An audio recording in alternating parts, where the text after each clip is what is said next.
بسم الله الرحمن الرحيم. السلام عليكم ورحمة الله وبركاته. إن الحمد لله نحمده ونستعينه ونستغفره ونتوب إليه ونعوذ بالله من شرور أنفسنا ومن سيئات أعمالنا. من يهده الله فلا مضل له ومن يضلله فلا هادي له. أشهد أن لا إله إلا الله وحده لا شريك له وأشهد أن محمدًا عبده ورسوله. قال الله تبارك وتعالى: يا أيها الذين آمنوا اتقوا الله حق تقاته ولا تموتن إلا وأنتم مسلمون. يا أيها الناس اتقوا ربكم الذي خلقكم من نفس واحدة وخلق منها زوجها وبث منهما رجالا كثيرا ونساء واتقوا الله الذي تساءلون به والأرحام إن الله كان عليكم رقيبا. يا أيها الذين آمنوا اتقوا الله وقولوا قولا سديدا يصلح لكم أعمالكم ويغفر لكم ذنوبكم ومن يطع الله ورسوله فقد فاز فوزا عظيما. فإن أصدق الحديث كتاب الله خير الهدي هدي محمد صلى الله عليه وسلم وشر الأمور محدثاتها وكل محدثة في الدين ضلالة وكل ضلالة في النار والعياذ بالله. أما بعد، أخواني وأخواتي أعزني الله وإياكم جميعا، كيف حالكم؟ الحمد لله الحمد لله الحمد لله atas segala nikmat yang senantiasa Allah limpahkan kepada kita, baik yang kita sedari maupun yang tidak kita sedari. Allah la Azza wa Jal yang telah mengurniakan segala-galanya kepada kita. Allah Azza wa Jal merupakan zat yang sepatutnya dan seyuianya dan selayaknya untuk kita senantiasa menggantungkan diri kita kepada-Nya. Tidak ada saat, tidak ada detik, tidak ada masa kecuali kita sedang dalam mengingati Allah Azza wa Jal semampu kita. Senantiasa kita dalam keadaan zikrullah. Zikrullah iaitu ingat Allah. Dari kita celik mata sampai kepada kita tidur, kita bangun tidur, kita kata alhamdulillahilladzi ahyana ba'da ma amatana wa ilaihin nusyur.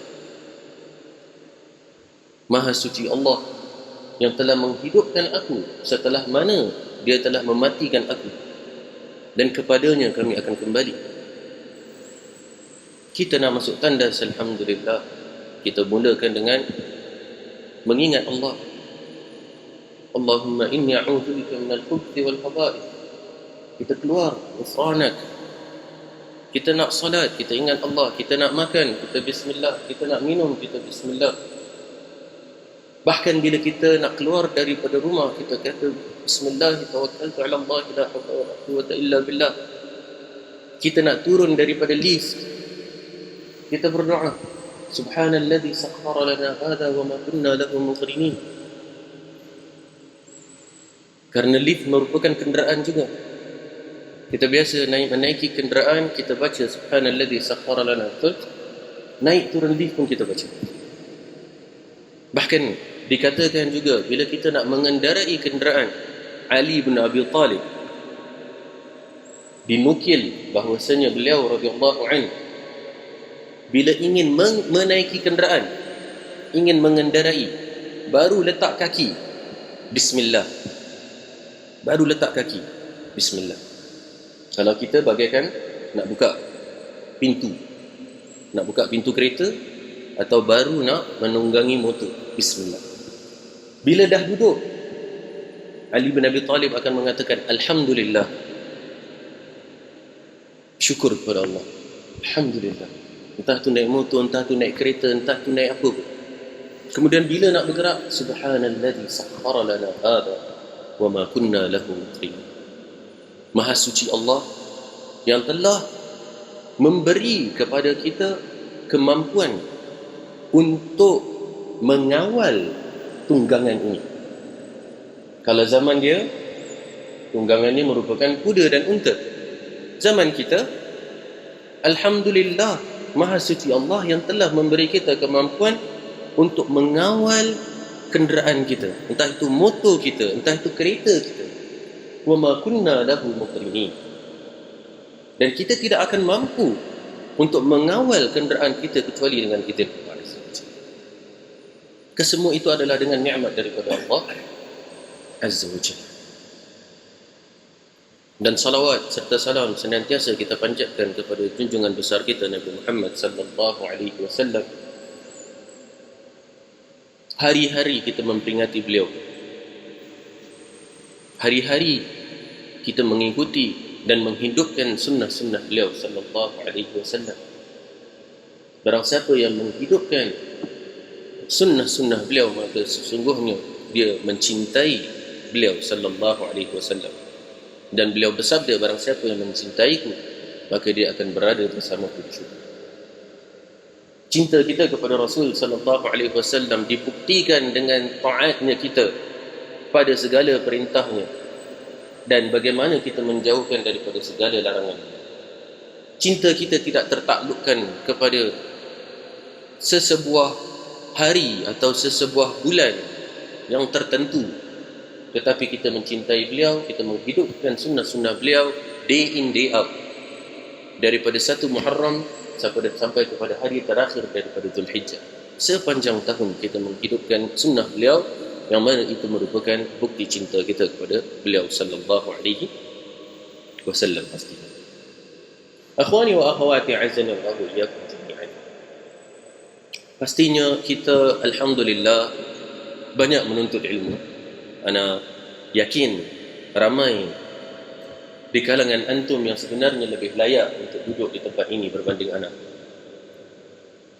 dengan dalamnya dan banyaknya ilmu antum. Allahumma barik.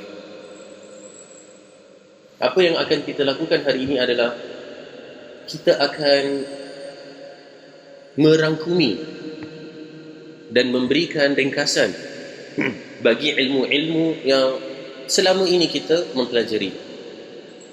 Jadi basically hari ini adalah kita ingin kembali kepada basics. Kita ingin kembali kepada foundation.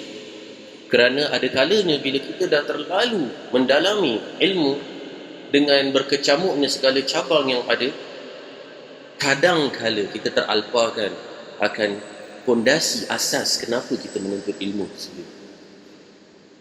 Kita nak kembali kepada basics. Kita ingin memberikan rangkuman. Maka ahibbai azanallahu iyyakum jami'an, pastinya kita sama-sama memahami dan mengetahui. Tak perlu ana peringatkan sebenarnya, antum kita semua telah mengetahui bahawasanya kita berada di atas muka bumi ini dengan tujuan apa? Kenapa kita berada di atas muka bumi ini to begin with? Dua perkara. Yang pertama, seperti yang antum sudah hafalkan. Ayatnya apa? Wa ma khalaqtul jinna wal insa illa liya'budun. Surah Az-Zariyat ayat 56. Di mana Allah Azza wa Jalla berfirman, dan tidaklah aku ciptakan jin dan manusia kecuali untuk beribadah kepada aku. Maka kita ada yang pertama, iaitu untuk beribadah kepada Allah. Itu jangan kita lupa. Jangan pernah kita lupa tujuan hidup kita, tujuan kita dilahirkan di atas muka bumi ini adalah untuk menyambung legasinya bapa kita. Bapa ana Ustaz Syekh Hussein, bukan? Nah, bapa kita semua, iaitu Nabi Adam alaihi salam. Beliau diciptakan oleh Allah Azza wa Jalla dan beliau dijadikan sebagai khalifah di atas muka bumi, dan beliau menyembah Allah Azza wa Jalla, tidak menyekutukan Allah Azza wa Jalla. Itu tujuan utama kita. Sebab tu kalau kita tertanya-tanya kenapa kita ada di atas muka bumi ini, kita dapat merujuk kembali kepada sejarah bapa kita semua. Nabi Adam AS, mula dengan beliau menyembah Allah Tuhan yang Maha Esa, tiada dua bagi.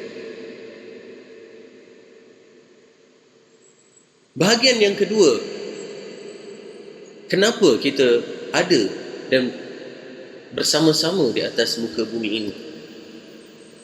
Kenapa kita tidak diciptakan sendirian misalnya? Kenapa tidak Nabi Adam seorang sahaja di atas muka bumi? Kalau memang tujuannya ialah beribadah kepada Allah sahaja, portion pertama, kenapa kita diciptakan? Kenapa Nabi Adam tidak diciptakan sendiri saja, seorang diri? Ada portion yang kedua, iaitu hadis Rasul sallallahu alaihi wasallam, innama bu'ithtu liutammima makarimal akhlaq. Sesungguhnya tujuan daripada aku diutus menjadi seorang rasul adalah untuk menyempurnakan akhlak yang mulia. Jikalau kita perhatikan dengan seksama, maka kita dapati terdapat dua tujuan kenapa kita diciptakan. Yang pertama ialah untuk menjaga hablum minallah, yang satu lagi untuk menjaga hablum minan nas. Yang pertama ialah menjaga tali ikatan kita dengan Allah Azza wa Jal, relationship kita antara kita dengan Allah. Dan ini dirangkumi dalam bab ibadah syariah. Dalam syariah dirangkumi dalam bab ibadah, hubungan kita dengan Allah Azza wa Jal, entah itu solat kita, puasa kita, umrah haji kita. Itu tak ada kena-mengena dengan manusia. Itu hablum minallah, kita menjaga tali ikatan kita dengan Allah Azza wa Jalla. Kemudian ada portion yang kedua tadi, iaitu hablum minan nas, iaitu menjaga tali ikatan kita dengan sesama manusia. Kerana kita tidak diciptakan untuk hidup sendirian di atas muka bumi ini, tetapi untuk bersosial, hidup secara sosial. Maka di situ ada dalam bahagian syariah dinamakan dengan bab muamalah pula. Jadi kalau syariah ada bab ibadah, syariah juga ada bab muamalah. Muamalah ini adalah bab interaksi dengan sesama manusia. Bagaimana layaknya seorang anak Adam berinteraksi dengan anak Adam yang lain. Jadi bukan hanya tali ikatan dengan Allah yang guided by the syariah, tetapi bagaimana kita berinteraksi dan berhubungan dengan sesama manusia, berkomunikasi dan seterusnya, itu juga guided by syariat, bukan ikut suka kita. Di situ ada bab muamalah. Maka di situ ada bab-bab seperti apa? Bab pernikahan, bab Islamic finance, bab jual beli, bab waris mewarisi dalam harta warisan, dan banyak lagi bab yang termasuk dalam muamalah. Maka ada ibadah dan ada muamalah. Hablum minallah, hablum minan nas. Tali ikatan dengan Allah, tali ikatan dengan manusia. Maka kesemua ini telah ditunjuk ajar oleh Nabi sallallahu alaihi wasallam. Maka kita dapati terdapat dua hak penting yang perlu untuk kita senantiasa jaga, iaitu hak-hak Allah Azza wa Jal dan hak-hak hamba-hamba Allah Azza wa Jalla. Dan kita perlu balance antara hak Allah dan juga hak-hak hamba Allah. Kerana kedua-dua ini adalah merupakan perkara-perkara yang dituntut oleh Allah sendiri Azza wa Jalla. Kita tak memenuhi hak-hak Allah kemudian kita compromise hak-hak hamba Allah misalnya. Sebagaimana kita juga tidak terlalu mementingkan hak hamba Allah sehingga kita memkompromikan hak-hak Allah Azza wa Jal. Kita harus menjaga balance dan melakukan kedua-duanya concurrent, secara bersamaan, tanpa mengambil ringkan akan hak antara satu dengan yang lain.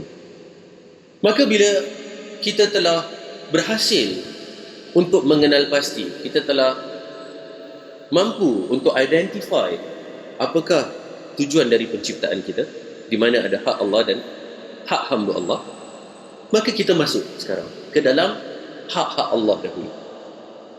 Jadi ini adalah rangkuman semuanya, hak-hak Allah. Apakah yang menjadi hak-hak Allah? Rasul sallallahu alaihi wasallam bersabda kepada Muadz bin Jabal, "Ya Muadz, atadri ma haqqullah 'ala al-'ibad wa ma haqqul 'ibad 'ala Allah?" Qala Allah wa rasuluhu a'lam. Qala haqqullah 'ala al-'ibad an ta'buduhu wa la tushriku bihi shay'a.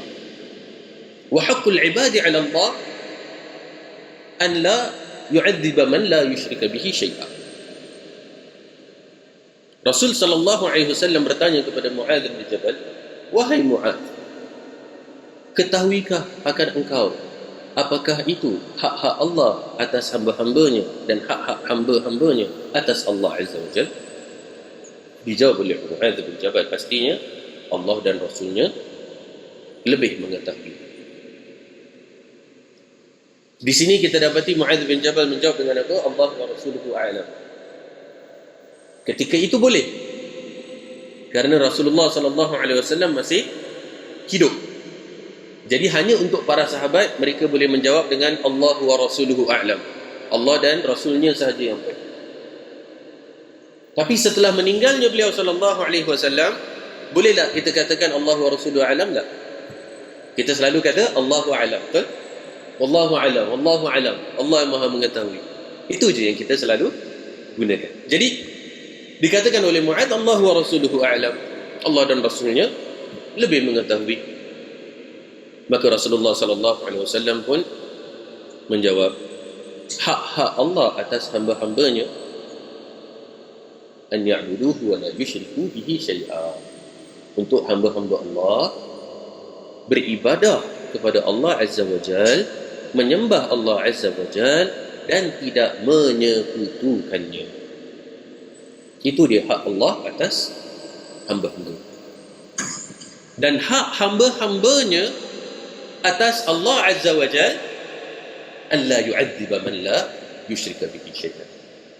Iaitu Allah tidak mengazab sesiapa yang tidak melakukan kesyirikan kepada Allah Azza wa Jalla. Itu hak hamba Allah atas Allah Azza wa Jalla.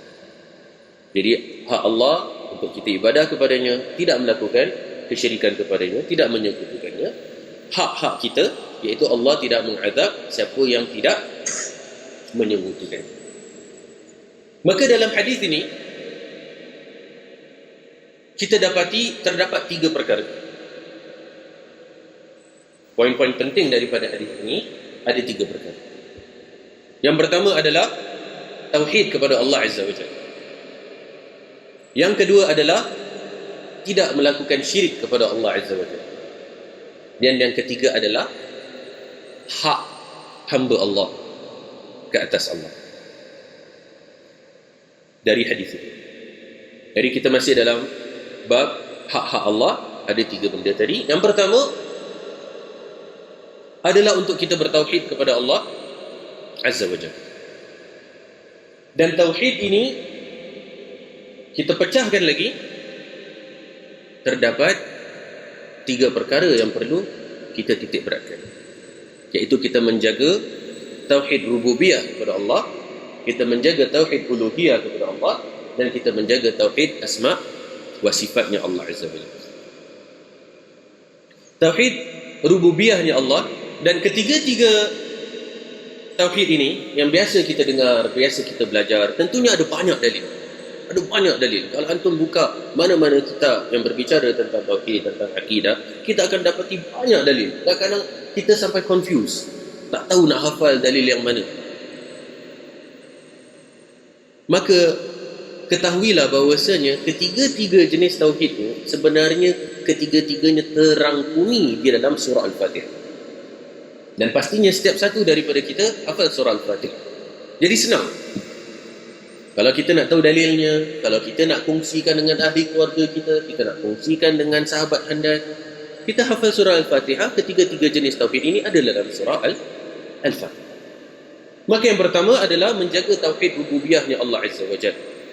Dan tauhid rububiyah ialah mengesakan Allah, menjadikan Allah yang Maha Esa, Maha Satu dalam perkara penciptaan, pentadbiran, pengurusan alam, pemberian rezeki, segala apa yang tersangkut paut dengan penjagaan dan pentadbiran alam semesta, maka Allah Azza wa Jalla yang Maha Esa dalam perkara itu. Itu adalah tauhid rububiyah daripada kalimat Rabb. Rububiyah dari kalimat Rabb, iaitu Allah lah pencipta, Allah lah pentadbir, Allah lah pengurus, Allah lah pemberi rezeki, Allah lah yang bahkan dapat menghancurkan juga. Sebagaimana Allah yang menciptakan, Allah juga yang berhak untuk mengambil kembali. Jadi Allah dah cipta, hak mutlak milik Allah. Untuk kita meninggal, untuk kita menjadi tulang belulang di dalam kubur adalah hak mutlak milik Allah juga. Semuanya adalah Allah sebagai Rabb. Dan di sini kita dapati dalam surah Al-Fatihah, Alhamdulillahi Rabbil Alamin, Tuhan semesta alam, Rabb. Kemudian tauhidul uluhiyah yang kedua ialah tauhid pengesaan Allah Azza wa Jal, iaitu kita menjadikan Allah satu dalam perkara ibadah kita, dalam segala aspek ibadah kita, baik itu solat kita, puasa kita, zakat kita, umrah dan haji kita. Itu yang kita biasa tahu. Baik ibadah itu adalah ibadah yang zahir maupun ibadah yang batin, yang nampak ataupun yang tak nampak. Yang tak nampak contohnya apa? Takutnya kita hanya untuk Allah, redanya kita hanya untuk Allah, mengharapnya kita hanya untuk Allah, tawakalnya kita hanya untuk Allah. Semuanya adalah untuk Allah Azza wa Jalla. Baik ibadah yang nampak maupun ibadah yang tak nampak. Baik ibadah yang berupa pelafazan maupun ibadah yang berupa perbuatan, action of the limbs. Semuanya hak mutlak milik Allah sahaja dalam peribadatan. Di sini kita dapati dalam bahagian mana dalam surah Al-Fatihah? Dalam ayat Iyyaka na'budu wa iyyaka nasta'in. Hanya kepadamu ya Allah kami beribadah, dan hanya kepadamu ya Allah kami meminta pertolongan dan bantuan. Pertolongan dan bantuan tadi dalam apa? Biasa kita faham tafsirnya ialah, ya Allah, Kau bantulah kami dalam rezeki kami, anak cucu kami, segala apa itu semua. Betul? Nah, tapi jangan kita lupa tafsir Iyyaka nasta'in tadi, iaitu hanya kepadamu kami meminta bantuan dan pertolongan, itu kembali kepada bahagian yang pertama tadi, iaitu Iyyaka na'budu tadi juga. Maksudnya apa? Hanya kepadamu kami beribadah ya Allah, dan hanya kepadamu ya Allah kami meminta bantuan dan pertolongan dalam menjadikan kita mampu untuk dapat beribadah kepada-Mu. Panggilan untuk dapat beribadah kepada-Mu, nak menjawab seruan-Mu, kita perlu minta pertolongan daripada Allah. Just untuk nak fulfill ibadah, kita juga perlu minta pertolongan daripada Allah. Bukan kata rezeki lah, nak dan tu semua, tapi nak ibadah tu pun Iyyaka nasta'in tu balik kepada Iyyaka na'budu juga. Karena apa? Bila azan berkumandang, hayya 'alas salah, marilah menuju salah. Hayya 'alal falah, marilah menuju kejayaan. Kita jawab apa? La haula wala quwwata illa billah. Di dalam hayya 'alas salah dan hayya 'alal falah ni, dia ada istilah dia. Istilah hayya 'alas salah dan hayya 'alal falah dipanggil al-hay'alatain. Al-hay'alatain itu istilahnya. Al-hay'alatain bila disebutkan dalam kitab-kitab fiqh, al-hay'alatain maksudnya hayya 'alas salah, hayya 'alal falah. Jadi untuk al-hay'alatain ni, yang sepatutnya dalam azan semuanya kita menjawab perkara yang sama yang disebutkan oleh muazzin, Allahu akbar, Allahu akbar, tajawab. Tapi bila masanya al-hay'alatain, bila seruan untuk datang solat, seruan untuk datang menuju kepada kejayaan, mendapat redha Allah, kita menjawab la haula wala quwwata illa billah. Tiada daya dan tiada upaya kecuali dengan izin Allah Azza wa Jalla. Iaitu dengan nak menjawab solat, dengan nak dirikan solat, dengan nak membawa diri kita kepada undangan nak solat tu je, kita perlu kepada pertolongan daripada Allah Azza wa Jalla. La haula wala quwwata illa billah. Tiada daya dan tiada upaya kecuali dengan izin Allah. Allah Kita nak jawab, nak solat, nak pergi ambil wudu, nak angkat takbir, tu pun perlu bantuan kepada Allah untuk menjawab seruan dan undangan tadi. Untuk nak menggerakkan badan kita nak ambil wudu, menggerakkan badan kita nak angkat takbir. Itu semua perlu kepada bantuan Allah. Sebab tu kita kata, iyyaka na'budu wa iyyaka nasta'in. Hanya kepadamu ya Allah kami beribadah, dan hanya kepadamu juga kami meminta pertolongan dalam mendatangi ibadah. Jadi semua ibadah kita hanya milik mutlak, milik Allah Azza wa Jalla. Uluhiyah kita, doa kita hanya untuk Allah, tidak untuk selain Allah Azza wa Jalla. Kemudian yang ketiga, iaitu tauhid asma wa sifat, iaitu mengesakan Allah, menjadikan Allah satu dalam nama-nama Allah dan dalam sifat-sifat Allah Azza wa Jalla. Maksudnya apa? Maksudnya kita beriman dengan segala nama-nama dan sifat-sifat Allah Azza wa Jalla seperti yang Allah telah cantumkan dalam Al-Quran, seperti yang telah dijelaskan oleh Rasulullah sallallahu alaihi wasallam, atau seperti apa yang telah Allah simpankan untuk diri Allah sendiri yang kita tak tahu. Kerana nama Allah lebih daripada 99. Kita tahu Asmaul Husna 99, tapi lebih daripada 99. Kita beriman dengan semua nama-nama dan sifat-sifat Allah. Caranya bagaimana? Beriman seperti mana yang telah Allah sabitkan dalam Quran, hadis, atau apa yang Allah telah simpan bagi dirinya sendiri yang kita tak tahu, tanpa kita menyerupai, iaitu menjadikan serupa bagi Allah Azza wa Jalla dengan selain Allah, tanpa kita bertanyakan bagaimana, tanpa kita bertanyakan bagaimana, tanpa kita menyerupakan bagaimana, tanpa kita menafikan ia. Tak. Jadi tak ada ta'til, tak ada takyif, tak ada tashbih, tak ada tamthil. Tidak kita deny, tidak kita serupakan, tidak pula kita bertanyakan bagaimana. Kita beriman sekadar mana yang Allah perintahkan kita. Maka berkenaan dengan tauhid asma wa sifat ni dapat dalam surah Al-Fatihah juga, di mana Allah berfirman Ar-Rahman Ar-Rahim, yang maha pemurah lagi maha penyayang. Jadi kalau kita nak menyampaikan a word or two dengan ahli keluarga, sahabat handai, gunakan Al-Fatihah saja, sudah cukup. Alhamdulillah Rabbil Alamin, tauhid rububiyah. Ar-Rahman Ar-Rahim, tauhid asma wa sifat. Maliki Yaumiddin juga tauhid asma wa sifat, iaitu pemilik hari kiamat, pemilik dan raja hari kiamat. Iyyaka na'budu wa iyyaka nasta'in, tauhid uluhiyah. Ketiga-tiganya telah kita dah dapati dalam beberapa ayat yang pertama daripada surah Al-Fatihah. Dan pastinya banyak lagi dalil daripada Al-Quran dan hadis. Banyak lagi.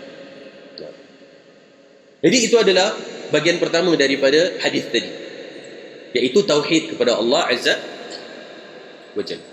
Bahagian yang kedua daripada hadis tadi, iaitu tidak melakukan syirik kepada Allah Azza wa Jalla. Nah, kerana kalau seseorang itu hanya fokus kepada tauhid, maka ia masih belum menafikan lagi kesyirikan. Betul, seseorang tu mengata dia mengesahkan Allah, tetapi aku esahkan Allah dan juga aku buat syirik. Na'udzubillah min dzalik. Tidak.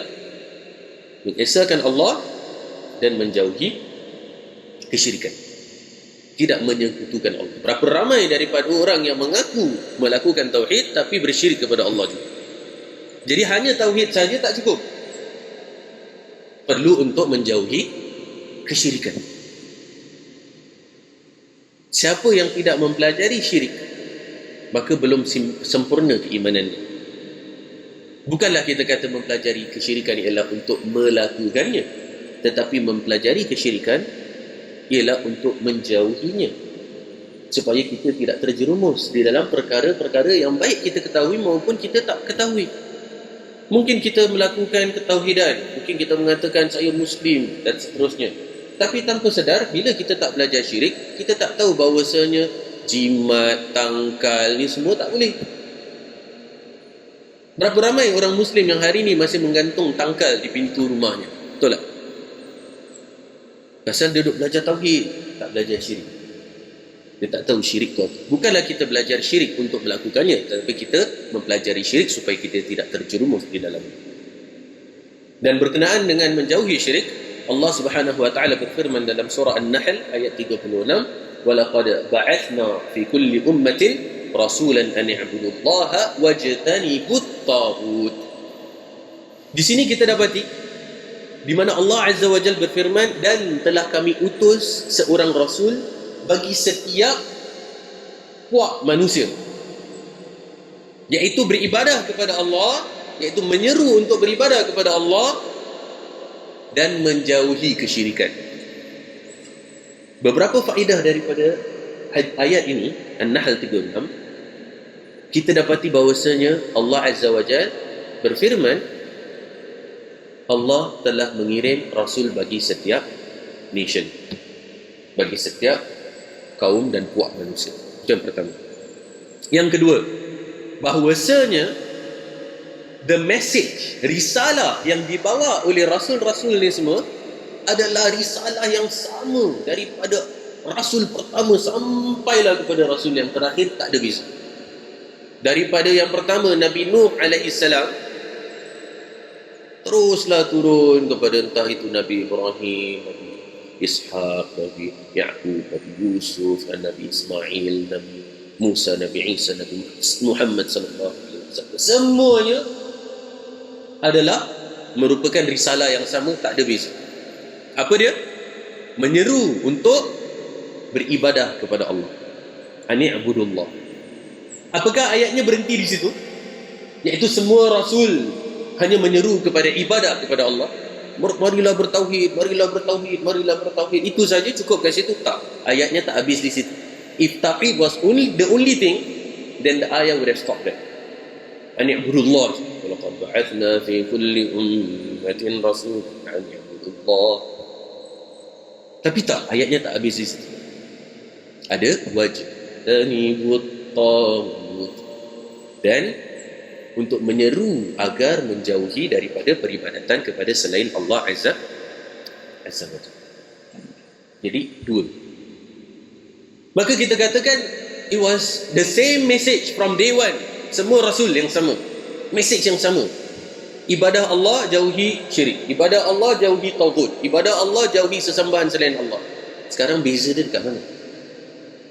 Kenapa ada entah itu Injil lah, Taurat lah, Zabur lah, Suhufi Ibrahim, lembaran-lembarannya Ibrahim dan seterusnya, dan ada kitab-kitab lain yang kita tak tahu. Kerana jumlah para nabi sahaja ada 120,000 nabi. 120,000 nabi. Dan dari 120,000 nabi itu 313 adalah rasul. Bezanya 120,000 nabi dengan 313 rasul di dalam 120,000 nabi tadi. Kerana rasul adalah rasul dan nabi, tapi nabi dia hanya nabi, dia bukan rasul.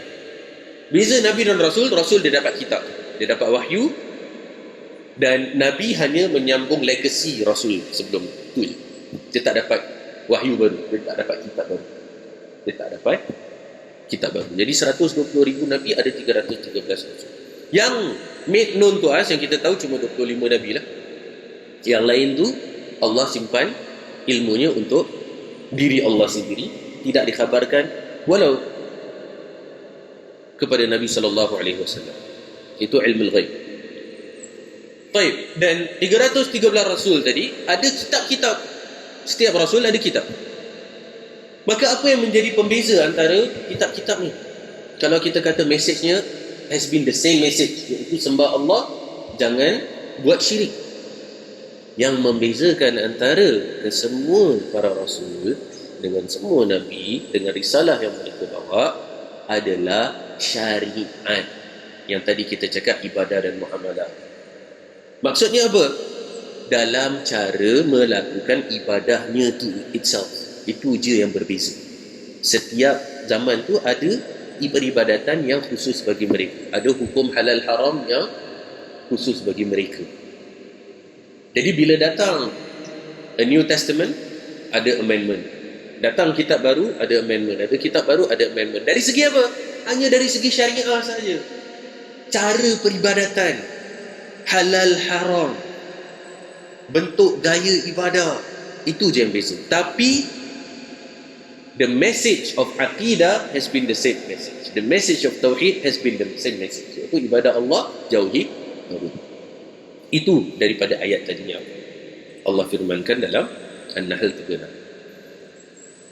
Kemudian bahagian yang ketiga adalah tentang bagaimana hamba-hamba Allah mendapat balasan daripada Allah. Dalam surah Al-An'am, Allah Subhanahu wa taala berfirman, "Alladzina amanu wa lam yalbisu imanahum bidzulmin, ulaika lahumul amnu wa hum muhtadun." Mereka yang beriman kepada Allah Azza wa Jalla dan tidak mengkontaminasi keimanan mereka dengan kezaliman, iaitu kesyirikan, maka mereka mendapatkan keamanan daripada Allah Azza wa Jalla, dan mereka adalah orang-orang yang mendapatkan petunjuk. Maka di sini kita ada portion yang pertama, iaitu hak-hak Allah Azza wa Jalla. Menjaga hak-hak Allah Azza wa Jalla. Dan hak-hak Allah Azza wa Jalla iaitu tauhid kepada Allah, tidak syirik kepada Allah. Dan bagi hamba Allah mendapat balasan yang setimpal. Dan dalam tauhid itself ada yang namanya rububiyah, uluhiyah dan asma' wa sifat. Itu adalah the whole of akidah in a nutshell. Kemudian kita ada menjaga hak-hak manusia.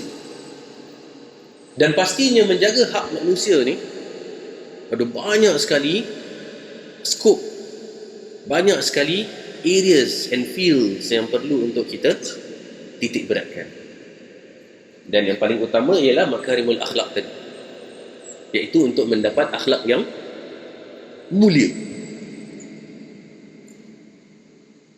Perlu kita ketahui bahawasanya yang namanya akhlak ni ada jibiliyah, ada muktasabah. Jibiliyah ni maksudnya you're born with it. Dia memang seorang yang penyabar, orang yang baik, santun, lemah lembut dan seterusnya. Kemudian ada yang muktasabah, ada yang perlu untuk kita tanamkan dalam diri kita. We need to cultivate in ourselves and it needs to be nurtured. Perlu kita tanamkan dan kita jiwai. Dan bagaimana untuk mendapatkan akhlak tersebut? Melalui Al-Quran dan Hadis. Maka bohonglah jikalau seseorang tu berkata, ana ni dah memang macam gini je, ana orangnya memang hot temper misalnya, kan? Ana dah memang macam gitu, tak boleh nak tukar dah. Bohong. Kenapa? Kerana Rasulullah sallallahu alaihi wasallam di dalam sabda beliau tadi, innama bu'ithtu liutammima makarimal akhlaq, sesungguhnya aku diutus untuk menyempurnakan akhlak mulia, membuktikan bahawasanya yang namanya akhlak itu adalah suatu perkara yang boleh diubah.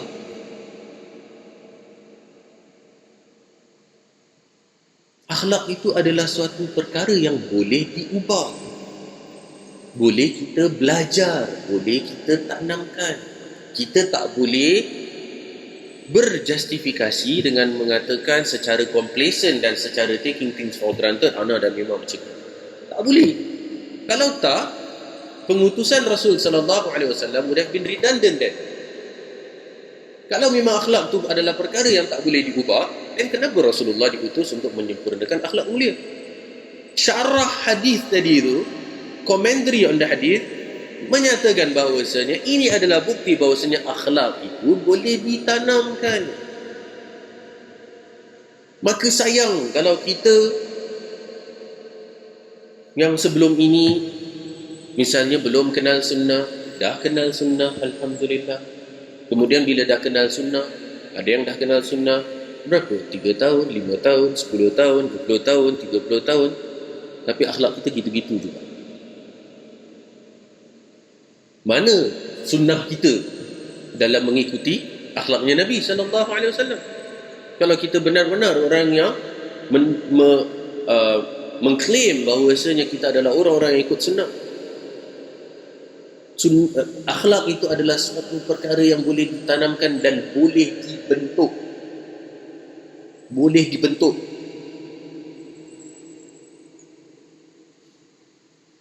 Al-Imam Sufyan Ats-Tsauri rahimahullah, oleh ibunya diberi 10 dirham. Jadi ibu kepada Imam Sufyan Ats-Tsauri rahimahullah adalah seorang tukang tenun. Dari hasil tenunan diberinya 10 dirham kepada Sufyan Ats-Tsauri, ambil ni pergi menuntut ilmu. Carilah engkau 10 hadis misalnya, tuntut ilmu. Jikalau setelah engkau mempelajari 10 hadis, kata ibunya, dan engkau mendapati perbezaan dalam dirimu, penambahbaikan dalam akhlakmu, perubahan dalam gaya, lentuk bahasamu, akhlakmu dan seterusnya, maka teruskan menuntut ilmu, kata ibu. Tapi kalau sekiranya setelah engkau mempelajari 10 hadis dan tidak ada perubahan dalam dirimu dari segi akhlak, kata ibunya, kau berhenti sudah, tak payah tuntut ilmu. Karena ilmu tu bukan kata akan jadi hujah bagi kamu, tetapi akan jadi hujah atas kamu. Bukan hujah for you, but hujah against you. Iaitu kamu tahu ilmu, tapi kamu tak mengamalkan ilmu itu. Dan bukti bahawasanya akhlak ni adalah sesuatu yang perlu untuk kita dalami dan kita bentuk dan kita gapai adalah Allah Azza wa Jalla sendiri telah memuji Rasulullah sallallahu alaihi wasallam. Kalau misalnya akhlak tu adalah sesuatu yang memang ditakdirkan macam gitulah, dah macam gitulah, dah tak boleh tukar permanent misalnya kan, Allah tak akan puji Nabi SAW. Tapi Allah puji Nabi SAW. Allah berfirman, wa innaka la'ala khuluqin azim. Dalam surah Al-Qalam, Allah berfirman, dan engkau wahai Muhammad sesungguhnya berada di atas akhlak yang mulia. Apa sebab nuzulnya? Apa kisah sebalik Allah memuji Rasulullah sallallahu alaihi wasallam? Apakah kisah sebalik daripada Tuhan semesta alam yang memuji hamba-Nya? Masya Allah. And you cannot get any better than that. Untuk dapat recognition daripada Allah, dapat tazkiyah daripada Allah, dapat pensucian daripada Allah, acknowledgement daripada Allah. Ceritanya antum semua dah tahu. Rasulullah sallallahu alaihi wasallam balik daripada berdakwah di Taif, dilempar akannya oleh orang-orang Taif dengan batu dan seterusnya hingga menyebabkan luka-luka pada beliau. Kemudian datang malaikat penjaga gunung, bertanya kepada Rasulullah SAW, ya Rasulullah, jikalau engkau hendak, maka aku akan hancurkan kaum ini dengan gunung. You just give me the green light, beri izin je, maka aku akan hancurkan mereka dengan gunung ini. Ke atas kaum siapa? Ke atas ahli apa? Di sini ada dua riwayat. Yang biasa kita dengar adalah gunung ingin dihancurkan ke atas orang-orang Taif, betul? Itu yang biasa kita dengar. Karena beliau dilempari oleh batu dan seterusnya. Tapi ada sirah yang menyatakan bahawasanya yang dimaksudkan untuk dihancurkan ke atas mereka adalah ahli Makkah, orang-orang Makkah. Apa kena-mengena orang-orang Makkah dengan orang Taif? Riwayat yang mengatakan orang Taif. Nah, riwayat yang mengatakan untuk ahli Makkah adalah kenapa? Kerana ahli Makkah yang tidak menerima dakwahnya Nabi tadilah menyebabkan Nabi terpaksa keluar daripada Makkah untuk dakwah ke tempat lain. Sekiranya ahli Makkah menerima dakwahnya Nabi, maka Nabi tak perlu bersusah payah sampai nak mengadu nasib mencari dakwahnya orang-orang ahli Taif. Sebab tu yang dikatakan juga adalah untuk ahli Makkah. Dan to be fair, ahli Taif baru melakukan abuse ke atas Nabi SAW berapa kali? That one moment, lempar Nabi dengan batu, diusirnya dari Taif. One moment, a one off. Ahli Mekah hari-hari abuse orang kaum muslimin. Hari-hari. Selama 13 tahun kaum muslimin endured the da'wah in Mecca, endured the abuse of the Meccans. Maka sebab itu kedua-dua riwayat tidak ada masalah. Namun apa yang dijawab oleh Nabi SAW?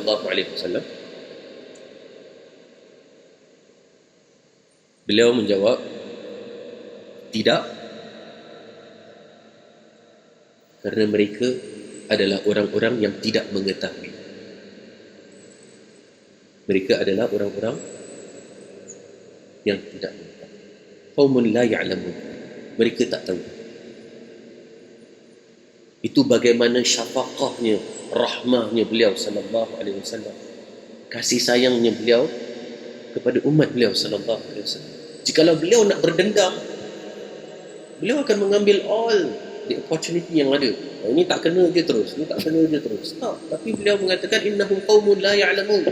Sesungguhnya mereka adalah kaum yang tidak mengetahui. Dan Nabi mendoakan bahawasanya daripada zuriat mereka akan muncul orang-orang yang akan menegakkan kalimat la ilaha illallah, yang akan memperjuangkan agama Islam. Itu yang Nabi doakan. Dan kerana kisah tadi, Allah Azza wa Jal berfirman dalam surah Al-Qalam, memuji nabinya. Allah Azza wa Jal memuji Nabi Muhammad sallallahu alaihi wasallam. Kalau kita memuji Allah itu biasa. Subhanallah, alhamdulillah, Allahu akbar, puji-pujian kita panjatkan kepada Allah. Tapi untuk Allah Azza wa Jal, Tuhan pencipta semesta alam, Tuhan yang telah menjadikan langit berlapis 7, Tuhan yang telah menghamparkan bumi, Tuhan yang telah mengurniakan rezeki kepada semua hamba-hamba, entah itu jin, manusia, hewan dan tumbuhan, memuji Nabi sallallahu alaihi wasallam, wa innaka la'ala khuluqin 'azim. Dan sesungguhnya kamu wahai Muhammad di atas budi pekerti yang mulia. Masya-Allah tabarakallah. Masya-Allah tabarakallah. Tidak ada pujian yang lebih besar daripada itu. Dan juga Nabi SAW mendapat pujian daripada siapa? Mendapat pujian daripada malaikat Jibril alaihissalam. Bukan sembarang-sembarang, malaikat Jibril. Dan malaikat Jibril ni malaikat yang membawa wahyu. Betul? Dan beliau menyampaikan wahyu, for our info, bagi siapa yang belum mengetahui atau terlepas pandang benda ni. Jibril alaihissalam ni, dia bukan hanya menyampaikan wahyu kepada Nabi Muhammad sallallahu alaihi wasallam seorang. It's not a special untuk Nabi Muhammad lah, tapi Jibril alaihissalam was the same angel, was the same malaikat yang menyampaikan wahyu kepada semua rasul. Entah itu Nabi Nuh, entah itu Nabi Musa, Nabi Isa, Nabi Ibrahim, semua adalah the same Jibril alaihissalam. Mulianya Jibril alaihissalam mendapat tugasan menjadi penyambung lisannya Allah Azza wa Jalla. Allah sampaikan kepada Jibril, Jibril yang menyampaikan kepada para rasul. Bukan calang-calang malaikat, dia kata. Bukan calang-calang orang, tapi bukan calang-calang malaikat. Untuk dapat pujian daripada Jibril alaihissalam, penyambung lisannya Allah Azza wa Jalla, iaitu yang menyampaikan risalah kepada Rasulullah sallallahu alaihi wasallam, adalah juga merupakan suatu perkara yang sangat besar. Di mana Rasulullah sallallahu alaihi wasallam di dalam kisah Isra Mi'raj, yang berlaku lebih kurang 3 tahun sebelum hijrah atau tahun ke-10 daripada kenabian, ketika Rasul sallallahu alaihi wasallam berumur ketika sekitar 50-an tahun, beliau di Isra pergi ke Baitul Maqdis. Di sana beliau dipersembahkan dengan 2 air. Yang satu adalah susu, yang satu lagi adalah khamar, arak. Dan pada ketika itu memang layaknya khamar itu adalah halal. Khamar, arak adalah halal di awal mula Islam. Dia bukan terus haram, dia mula halal. Ada stages. Nah, dia mula halal, kemudian larangan untuk minum khamar hanya ketika nak solat. La taqrabus salata wa antum sukara. Kemudian baru fasa yang ketiga haram secara mutlak. Jadi sepatutnya halal, dan juga kedua tak boleh minum kalau sebelum solat je, lepas solat boleh minum. Nah, kemudian yang ketiga baru halal secara mutlak. Jadi Jibril alaihissalam telah mempersembahkan susu dan khamar, arak, untuk Nabi Muhammad sallallahu alaihi wasallam. Dan beliau memilih apa? Alaihi afdhalus salatu wassalam. Beliau memilih susu. Padahal he could have chosen arak anytime kalau nak, tapi beliau memilih susu. Kemudian Jibril alaihissalam memuji baginda sallallahu alaihi wasallam dengan mengatakan apa? Sesungguhnya kamu wahai Muhammad berada di atas fitrah. Berada di atas fitrah, berada di atas innit, iaitu fitrah yang suci, fitrah yang murni, fitrah yang bersih. Tidak ada kotoran, tidak ada kehitaman, tidak ada kenistaan di dalam hati wahai Muhammad. Pujian daripada Jibril alaihissalam. Jadi kenapa kalau kita selama ini menjaga hak Allah, kenapa kita pula meremehkan dan memperkecilkan hak manusia pula? Padahal kita hidup di atas muka bumi ini secara sosial. Dan Rasul sallallahu alaihi wasallam telah menunjukkan contoh yang paling baik, iaitu berakhlak dengan akhlak yang karimah, berakhlak dengan akhlak yang mulia semampu kita. Semampu kita. Anda tahu ini sejihad. Ini sejihad. Ia adalah sebuah jihad, sebuah perjuangan yang berkecamuk dalam hati kita ni, kan? Memang entah itu nak marah, entah itu nak tinggi suara, entah itu nak tidak bersikap santun, tidak bersikap sopan dan seterusnya, memang. Tapi paling tidak let us strive, sama-sama kita berjuang, berusaha untuk berakhlak dengan akhlak yang karimah, mencontohi segala sopan santun yang telah ditunjukkan oleh Nabi sallallahu alaihi wasallam. Beliaulah sebaik-baik pemimpin. Beliaulah sebaik-baik ayah. Beliaulah sebaik-baik sahabat. Beliaulah sebaik-baik pedagang. Beliaulah yang terbaik dalam segala-galanya. Contoh suri tauladan yang terbaik. Sebaik-baik da'i, sebaik-baik pendakwah. Walau kunta faddan ghalidhal qalbi lan faddu min hawlik. Sungguhnya engkau wahai Muhammad, kalau engkau bersikap keras dan bersikap kasar di dalam dakwahmu, lan faddu min hawlik, maka niscaya mereka akan pergi daripadamu. Mereka akan lari daripada kamu. Ini macam mana kita nak isteri kita, anak-anak kita, kawan-kawan kita dengar apa yang perlu kita sampaikan, satu dua ayat, satu dua hadis, kalau kita sendiri tidak menunjukkan dan tidak menggambarkan apa yang kita preach, apa yang kita sampaikan. Memang kita akan istilahnya tergelincir from time to time, jatuh, termarah ke, tertak sabar ke, kan? Teritu dan terini. Bagaimana? Jadi salah tak? Tak salah. Bukan kata tak salah. Maksudnya memang semua anak Adam tu akan melakukan kesalahan. Tetapi apa yang perlu kita lakukan adalah kita cover balik dengan kebaikan. Wa atbi'is sayyi'atal hasanata tamhuha.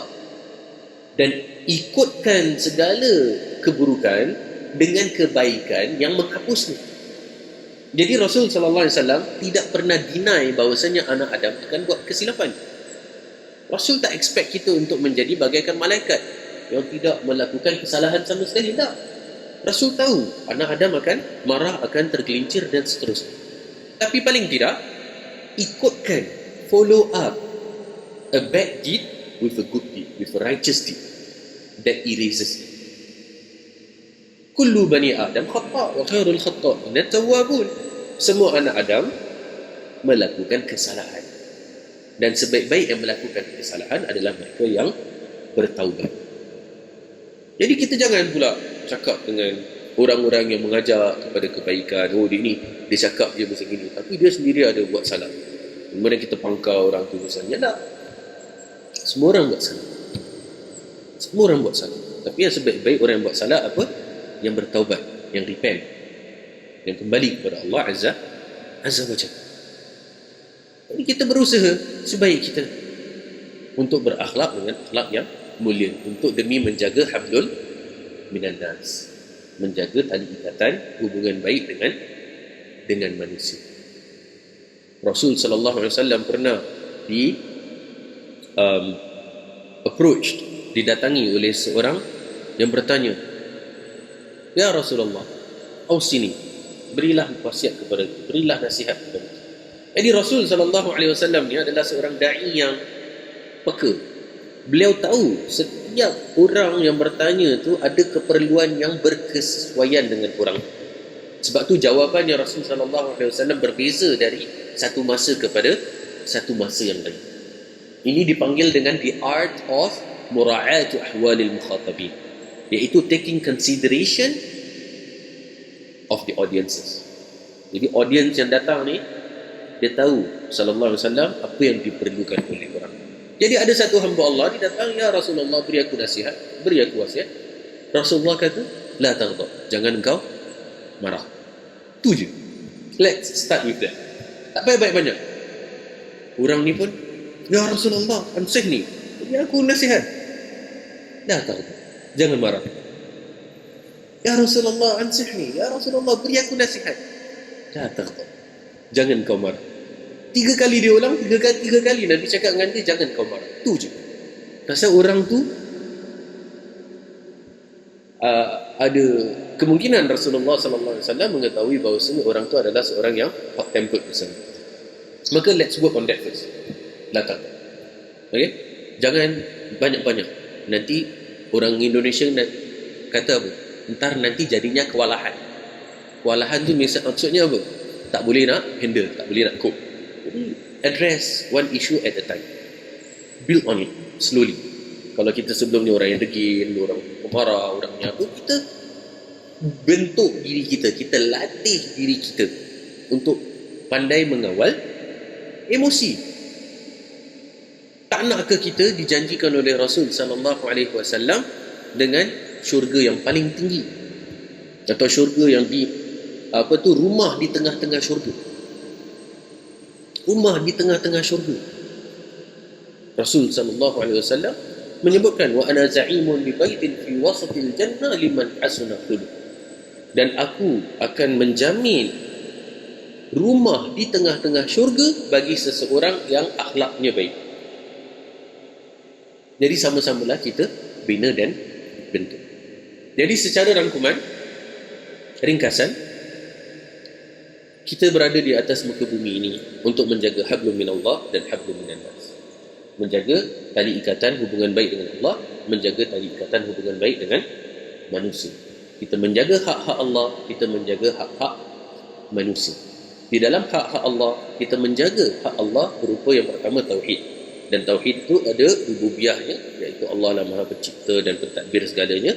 Ada uluhiyahnya, iaitu Allah lah yang hanya Allah berhak disembah, dan ada asma' wa sifat, iaitu Allah lah yang berhak, layak dengan apa yang layak bagi Allah Azza wa Jalla dari segi nama-nama dan sifat yang tidak diserupakan kepada selain Allah, dan tidak pula kita nafikan dan tidak pula kita serupakan. Dan di antara hak Allah juga adalah untuk kita tidak mensyirikkan Allah Azza wa Jalla. Sebagaimana diperintahkan untuk tauhid, kita diperintahkan untuk menjauhi syirik. Sebagaimana kita diperintahkan untuk menjauhi syirik, kita diperintahkan untuk mendatangkan tauhid. It's just vice versa. Dan juga yang kedua adalah menjaga hablum minan nas tadi, iaitu menjaga kebaikan interaksi kita, komunikasi kita dengan manusia. Nah, dan kita mencontohi suri tauladan kita yang terbaik, iaitu Rasulullah sallallahu alaihi wasallam. Jadi dengan ini semua, Bila dah tiba masanya, dah time-nya for us to depart this world, untuk kita tinggalkan dunia ni, maka paling tidak kita telah menjaga hak-hak Allah dan menjaga hak-hak manusia. Pasal kita hidup di muka bumi ni sementara saja. Ini adalah tempat ujian. Nah, Allah nak tengok kita pass ke kita fail dalam menjaga hak Allah dan hak manusia. So when the time comes for us to depart this world, apa dia? Kita menjadi orang-orang yang meninggalkan, to leave behind apa? Legacy yang baik-baik. Legacy yang bagus, iaitu kita di mana orang sedih dengan kepergian kita. Fulan dan fulana adalah seorang yang baik, yang santun, yang seorang yang beneficial, bermanfaat bagi diri dia dan juga bagi manusia sekalian. Kita nak jadi manusia yang macam gitu, meninggalkan legacy yang baik-baik. Orang sebut dengan harum nama kita. Kita tak nak jadi seorang manusia yang depart this world dengan cara dilaknat oleh alam semuanya. Dilaknat oleh alam semuanya maksudnya manusia, hewan, tumbuhan, semua berbahagia dengan kepergian kita. Alhamdulillah, fulan atau fulana ni dah meninggal. Selamat kita daripada segala gangguan dia. We are saved from his or her harm yang dia pernah buat kepada kita. Entah itu kita dari manusia yang merasa selamat daripada kita. Kerana al-muslimu man salim al-muslimuna min lisanihi wa yadihi. Seorang muslim adalah seorang yang muslim-muslim lain selamat daripada muslim tadi. Selamat dari apa? Lisannya dan tangannya. Jadi seorang muslim yang hakiki ialah seorang muslim yang lain selamat daripada lisan dan tangannya. Manusia merasa selamat dengan fulan ni dah meninggal, akhirnya gol juga dia. Selamat sikit. Paling tidak apa? Dia apa tahu istilahnya? Kalau kamu tak dapat nak beri manfaat kepada orang, paling tidak jangan beri madarat. Kalau kamu tidak mampu untuk memberi manfaat kepada orang, paling tidak jangan beri kemadaratan. Kemudian yang hewan merasa selamat. Oh, ni adalah seorang yang suka abuse aku. Seorang yang suka tendang kucing, potong ekor kucing lah, bakar kucing lah, dan seterusnya. Selalu banyak identik dengan kucing. Bukan kata kucingnya, entah dia ada apa-apa hewan yang lain, burung ke, tunggangannya berupa kuda ke, unta ke, apa ke, dia menjaga hak-hak hewan tersebut. Kalau dia tak menjaga, maka hewan pun akan merasa aman dan selamat daripada gangguan dan tangan dia. Dan yang terakhir, tumbuhan juga merasa selamat daripada orang ni. Entah orang ni tidak menjaga hak-hak tumbuhan daripada segi dia suka petik-petik tak semena-mena kan, tengah diri-diri tak ada kerja, dia petik daun, dia patahkan ranting ke apa, padahal tumbuhan tu tak kacau dia. Nah.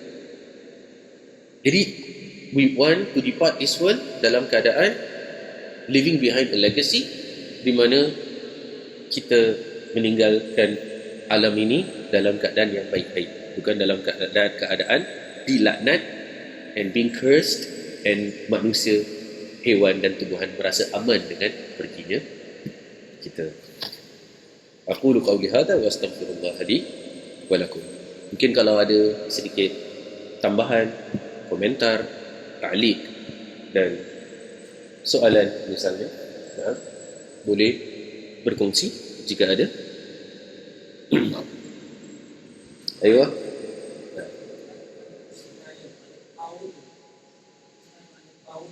Nah, jadi apakah makna tauhid di dalam surah An-Nahl ayat 36 tadi? Iaitu di mana Allah Subhanahu Wa Taala berfirman, dan kami telah mengutus bagi setiap kaum seorang rasul yang menyuruh kepada peribadatan hanya kepada Allah dan menjauhi daripada peribadatan tauhid.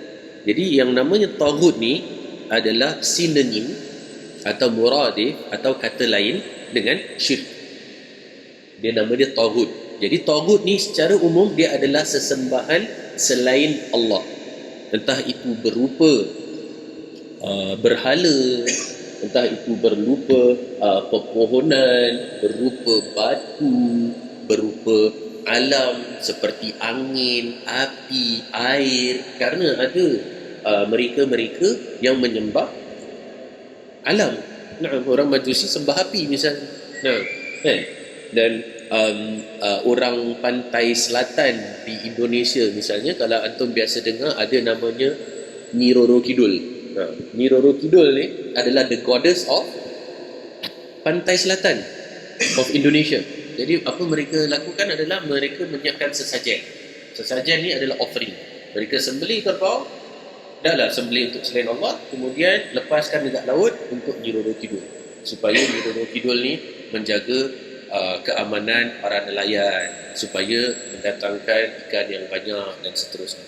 Maka dia adalah sesembahan selain Allah, baik berupa batu ke, pokok ke, berhala ke, api, air, angin dan apa sahaja elemen yang ada. Yang penting sesembahan selain Allah. Itu yang dinamakan dengan taghut, iaitu syirik. Basically tidak melakukan syirik. Dan Nabi Musa AS mendapati benda ni kan. Beliau baru tinggalkan sekejap kaumnya, datang balik tengok diorang tengah sembah lembu. Jadi memang cabaran dalam dakwah tu dihadapi oleh para rasul. Ajak kepada tauhid, menjauhi syirik. Ajak kepada tauhid, menjauhi syirik. Dua-dua kena perkara ni. Orang kufar Quraisy Makkah, bukan kata mereka tak beriman kepada Allah, mereka beriman kepada Allah Azza wa Jalla. Orang Quraisy Makkah beriman kepada Allah Azza wa Jalla. Tapi imannya orang Quraisy Makkah iman apa? Tertakluk hanya kepada iman rububiyahnya Allah, iaitu bahawasanya Allah yang Maha Pencipta, Maha Pentadbir, Maha Pengurus. Mereka masih beriman Allah lah yang melakukan semua. But when it comes to tauhid uluhiyah, tauhid iaitu hanya Allah yang berhak disembah, tidak selain Allah. Di sini mereka kata kita nak sembah Allah dan selain Allah. Kita nak sembah Allah dan selain Allah. Mereka katakan ana ja'alu alihatan ilaha wahida. Apakah kita nak jadikan sesembahan yang banyak? Kan tiba-tiba je nak jadikan menjadi satu sembahan. Mana nak letak sembahan yang banyak tadi tu semua? Itu masalah mereka. Tapi kalau tanya mereka, siapa yang mencipta, siapa yang mentadbir alam, siapa yang menurunkan hujan, siapa yang apa semua, mereka akan apa? La yaqulan Allah. Mereka mengatakan Allah. Tapi bila suruh sembah Allah, oh, nenek moyang kita aja sembah Allah dan sembah selain Allah juga. Kenapa mereka masih ada unsur tauhid rububiyah tadi? Bahawasanya Allah Maha Pencipta dan seterusnya. Karena the formation or the foundation of the city of Mecca, bagaimana Mekah tu mula, ialah ketika Nabi Ibrahim AS meninggalkan isterinya Siti Hajar dan Nabi Ismail di Mekah. Di situ mula dari bibit berkembangnya kota Mekah. Maka orang asal daripada orang Mekah ni, iaitu Siti Hajar dan anaknya Ismail, dan juga kabilah Jurhum yang datang daripada Yaman yang duduk dengan Siti Hajar dan Nabi Ismail, mereka semua Muslim, mendapat risalahnya Nabi Ibrahim dan Nabi Ismail alaihi wassalam. Jadi it started off as orang-orang Muslim. Kemudian berlaku kesyirikan setelah itu, ketika seorang yang bernama Amr bin Luhay Al-Khuzai, dia datang membawa berhala dan suruh orang sembah. Situ mula kesyirikan. Ceritanya panjang, mungkin untuk sesi yang lain, bagaimana asal muasal berlakunya kesyirikan, bagaimana timbulnya kesyirikan di kota Mekah misalnya. What started off as Islam dari risalahnya Nabi Ibrahim dan Nabi Ismail, macam mana boleh jadi kepada jahiliahnya kufar. Jadi sebab itu orang-orang kufar Quraisy Mekah, mereka masih iktiraf Allah tu rububiyah, kerana masih ada bekas-bekas daripada risalahnya Nabi Ibrahim yang dinamakan dengan agama Al-Hanifiyah, Ad-Dinul Hanif. Jadi sebahagian dah terpesong kepada kesyirikan, sebahagian masih istiqamah. Jadi masa zaman sebelum Nabi diutus Bi'tha menjadi seorang Rasul, ada orang-orang Mekah yang mereka masih beragama dengan agama Ibrahim Al-Hanif. Seperti Nabi Muhammad sendiri sallallahu alaihi wasallam, ada Abu Bakar, ada Abdurrahman bin Auf, ada Ali bin Abi Talib, ada beberapa daripada mereka para sahabat yang tidak pernah sembah tunduk patuh pada berhala sama sekali, kerana mereka masih beramal dengan agama Al-Hanifiyah. Bila Islam dah datang, berarti amendment, new risalah, kita follow the new risalah. Itu je. Nah, Betul. Jadi orang-orang Mekah sebelum datangnya Nabi Muhammad sallallahu alaihi wasallam atau sebelum diutusnya Nabi Muhammad sallallahu alaihi wasallam, selama the first 40 years of his life sebelum jadi rasul, dan juga orang-orang Mekah yang hidup sebelum beliau, itu semuanya adalah based on al-hanifiyah. Sebab itu dari zaman jahiliyah mereka dah kenal haji. Betul? Orang-orang zaman buat syirik pun orang datang buat haji. Mereka datang untuk buat haji, melakukan tawaf dan sa'i, di mana ibadah haji ni sebenarnya daripada zaman Nabi Ibrahim dan alaihissalam, bukan Nabi Muhammad sallallahu alaihi wasallam who introduced the rituals of Hajj, the pilgrimage, bukan. Tapi dari zaman Nabi Ibrahim sudah ada tawaf dan sa'i. Ianya daripada Siti Hajar yang melakukan sa'i, lari Safa Marwah, kan. Jadi memang risalah tu, risalah Al-Hanifiyah, orang semua Muslim, dan kita nak kena faham kenapa timbul syirik tu. Kenapa orang boleh mula buat syirik. Kufar Quraisy, jahiliyah, cerita daripada zaman Nabi Ibrahim turun kepada cucu cicit, Qusay, Qilab semua, kemudian kepada kisahnya Jurhum dan Khuza'ah yang bergaduh, kemudian Amr bin Luhai, kemudian ada Abdul Muttalib, ada banyak cerita tentang bagaimana timbulnya kesyirikan. Tapi masih ada segelintir daripada mereka, dia layaknya apa tahu, macam Ashabul Kahfi lah.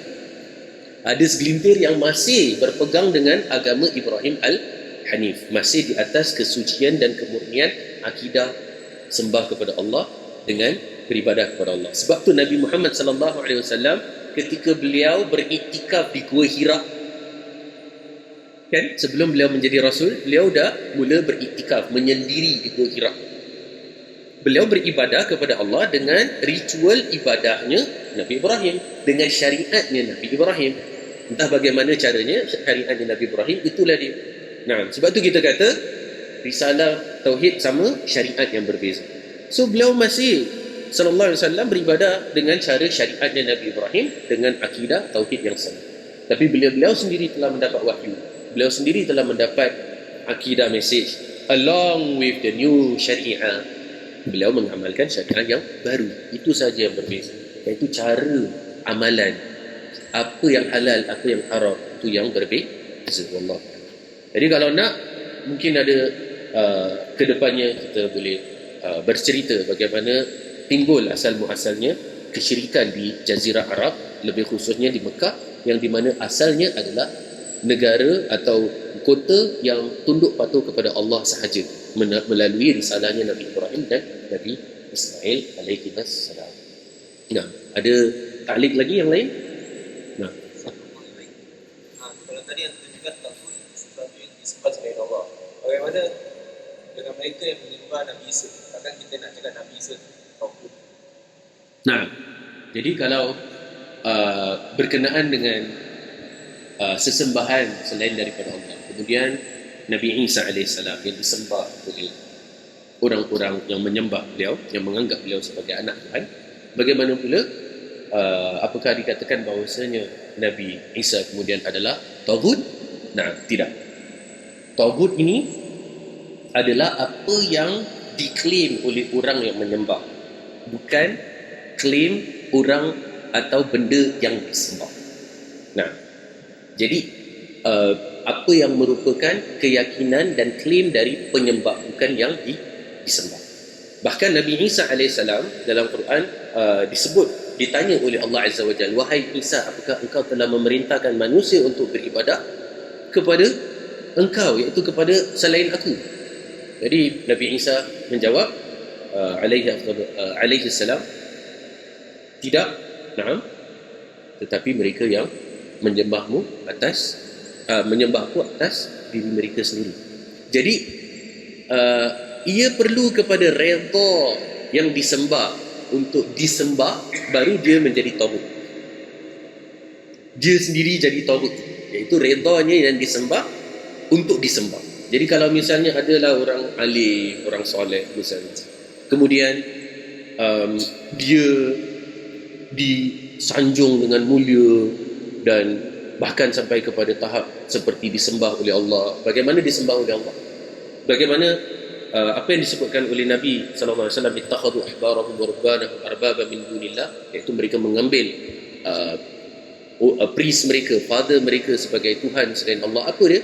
Di antaranya ialah mereka menghalalkan apa yang Allah haramkan dan mengharamkan apa yang Allah halalkan. Ini adalah bentuk bagaimana mereka ini telah melakukan perkara-perkara yang hak mutlak hanya milik Allah Subhanahu wa taala sahaja. Atau mereka redha dengan manusia berkata kepada dia bahawasanya engkaulah yang menentukan aku masuk syurga atau tidak.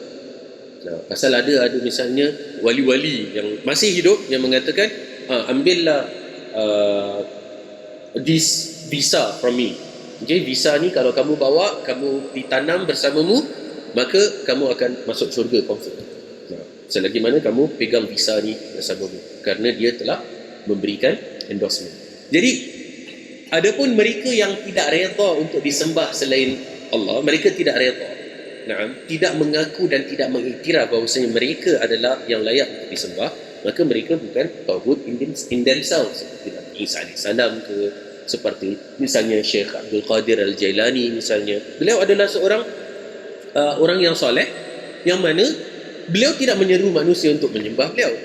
Syekh Abdul Qadir Al-Jailani rahimahullah la, tapi bila beliau meninggal, orang lain yang sembah beliau. And beliau tidak akan reda kalau misalnya beliau tahu bahawasanya orang lain mengagung-agungkan melebihi daripada apa yang sepatutnya, iaitu bahkan sampai dekat kepada martabat ketuhanan.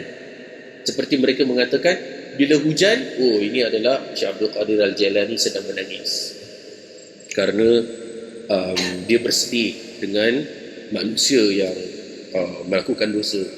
Atau ketika bunyi petir, ini Syekh Abdul Qadir Al-Jailani sedang marah, mengherdik, dan seterusnya. Mendapat rezeki, melindungi daripada mara bahaya, mengurniakan rezeki dan kemanfaatan. Maka bila diangkat kepada ketuhanan, maka yang disembah tadi itu, tauhid tadi itu, dia terbagi kepada dua. Kalau dia adalah yang redha untuk disembah selain Allah, lagi mana dia hidup dan dia tahu bahawasanya dia disanjung mulia oleh manusia dan diangkat, disanjung tinggi kepada level ketuhanan, maka dia telah menjadikan dirinya sebagai tauhid.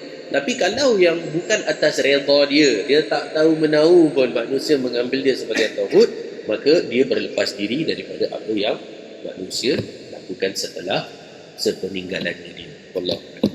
I hope that answers the question.